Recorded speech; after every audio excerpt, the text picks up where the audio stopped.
Welcome to stay smart. শুরু করছি লসা গসাগুর কয়েকটা গুরুত্বপূর্ণ অঙ্ক নিয়ে। দেখো এখানে দুটো অঙ্ক আমি লিখেছি। 4 অঙ্কের কোন ক্ষুদ্রতম সংখ্যা 2, 4, 6, 8 ও 12 দ্বারা বিভাজ্য হবে?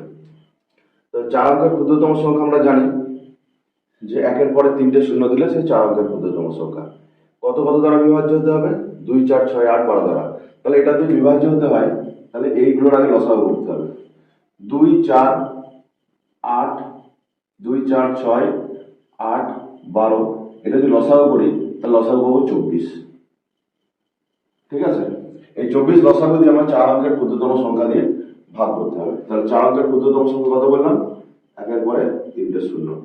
আমরা যদি 24 দিয়ে ভাগ করি তাহলে কত হবে? 4 24 4 24,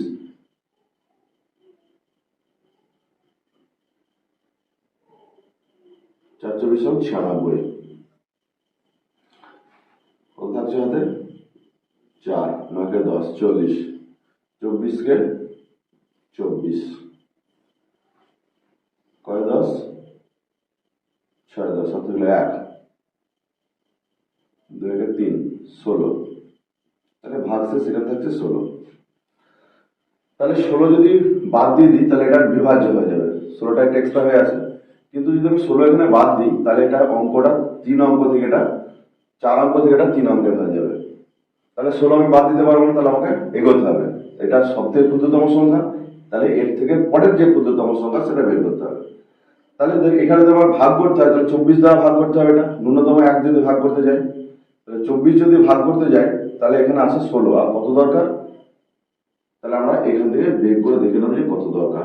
24 থেকে 16 যদি বাদ দিই তাহলে কত থাকছে? 6 কয় 14, 8 14, হাত হলো 1, 8। তাহলে 16 সঙ্গে এখানে 8 যোগ করি তাহলে এখানে অলরেডি সংখ্যাটা এসে যাবে 24। তাহলে 24 যদি এসে যায় তাহলে 24 দ্বারা বিভাজ্য হয়ে যাবে এটা। ঠিক আছে, 24 কে 24 তাহলে বিভাজ্য হয়ে যাবে। তাহলে কত দরকার এখানে আমার? তাহলে এখানে সংখ্যাটা আমার আরো একটা 8 দরকার আছে। তাহলে সংখ্যাটা কত হলো? 1000 প্লাস 8।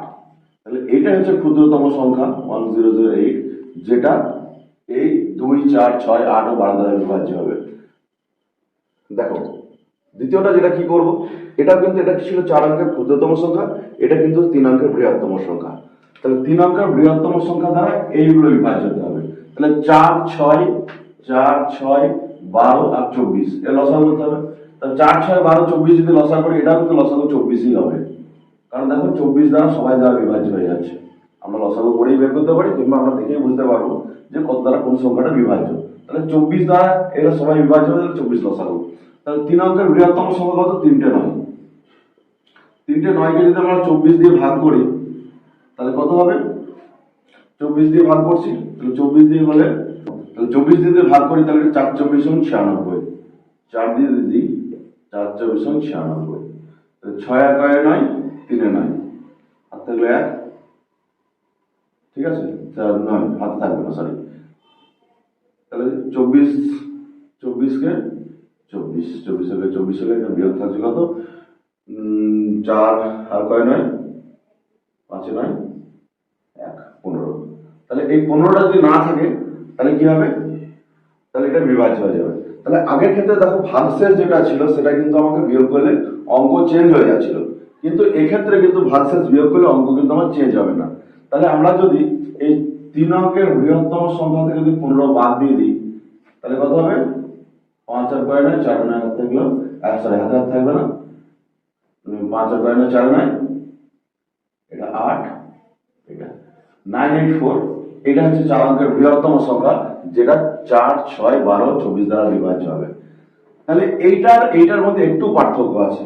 ক্ষুদ্রতম সংখ্যা যদি হয় তাহলে আগে লসাগু বের করব, লসাগু বের করে সংখ্যা দিয়ে ভাগ করব, ভাগশেষ যেটা থাকবে সেই ভাগশেষটা থেকে এই যে ভাজ্য বা লসাগু যা আছে না কেন সেটাকে বিয়োগ করে নেব। যে বিয়োগ সংখ্যাটা পাবো সেটা এই 3 অঙ্কের বৃহত্তম সংখ্যা বা ক্ষুদ্রতম সংখ্যা যেটা আছে ক্ষুদ্রতম সংখ্যার সঙ্গে যোগ করে দেবো। তাহলে এই ক্ষেত্রে 4 অঙ্কের ক্ষুদ্রতম সংখ্যা কত কত দ্বারা বিভাজ্য বা কত যে কোনো অঙ্ক থাকবে না বিভাজ্য বেরিয়ে আসবে। দ্বিতীয় ক্ষেত্রে বৃহত্তম সংখ্যাটা একটু সোজা, যে আমরা লসাগু বের করে নেবো, লসাগু অঙ্ক ম্যাক্সিমাম যে বৃহত্তম সংখ্যা সেই ম্যাক্সিমাম অঙ্কের যেটা বলেছে সেই ম্যাক্সিমাম বৃহত্তম সংখ্যাটা আমরা নেব, ভাগ করে দেখে নেবো, যেটা ভাগশেষ থাকবে সেই ভাগশেষটা এই ম্যাক্সিমাম বৃহত্তম সংখ্যা থেকে যদি বাদ দিয়ে দিই তাহলে কিন্তু আমরা উত্তরটা পেয়ে যাবো। ঠিক আছে, তাহলে আমি এখানে দুটো একই টাইপের অঙ্ক দিয়ে রেখেছি, এই একটা আর এই একটা। এই দুটো অঙ্ক সমাধান করে আমাকে কমেন্টে জানাবো।